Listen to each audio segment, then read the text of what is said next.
What is formative assessment? Formative assessment is any way that we can evaluate a student's progress in the classroom. Formative assessment can come in all sorts of different forms. You can just poll your class and say, hey, does anybody know the answer, and see how many hands go up? That is technically formative assessment. It doesn't have to be a test, a quiz, or whatever. It's just a way to evaluate a student's progress. If we go back to the origins of classical education, right? Back to classical Greece, there are writings about formative assessment that they were using way back then.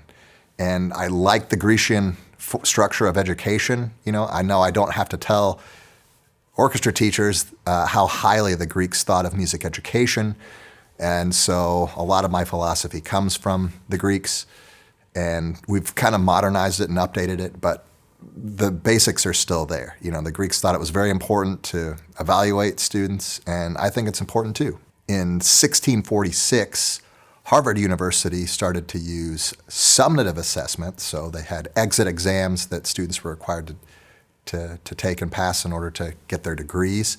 In 1785, a man by the name of Ezra Stiles started to use formative assessment at Yale University, and that became the adopted model here in the United States, which was later adopted by the UK in the 19th century. Ezra Stiles' grading scale had 4 levels. It was optimi, second optimi, inferioris, and pejoris. I kind of feel like I should have wizard robes saying that, like casting spells or something. I understand that there's a lot of people that don't believe in grades. They don't believe in assessments. And that's great. If you fall into that category and your opinion's pretty set, then there's no reason to really watch this episode. But some of us have to do grades. Some of us have expectations as teachers, and these expectations are passed down from the administration, who have expectations from the parents and the taxpayers, and they expect to see student progress, and we have to be able to document that student progress and really be honest about it. So if you're outside of that category, that's fine. I also understand that there's other people that kind of buck that system too and just give basic participation grades, and that's okay. I'm not going to argue with you, but there becomes a problem when all of your orchestra students are getting A's, and then you go to competition and you get very low ratings. So what's the deal there? Every student in your class is performing very well, but at this competition, somebody from the outside is saying not so good.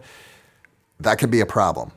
So I feel that it's important to be very honest and transparent to the parents and to the taxpayers about how our students are progressing in our classes.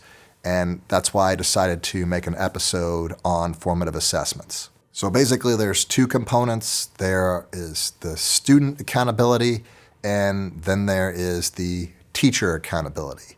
And should the teacher be held accountable to assess the students and be able to document their progress? Should the students be held accountable and be motivated through formative assessment to progress through their music studies?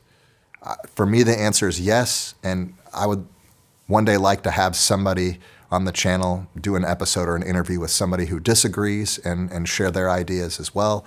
But until that day, you're stuck with me. So these are my opinions, and you're always welcome to comment, and you're always welcome to give yours.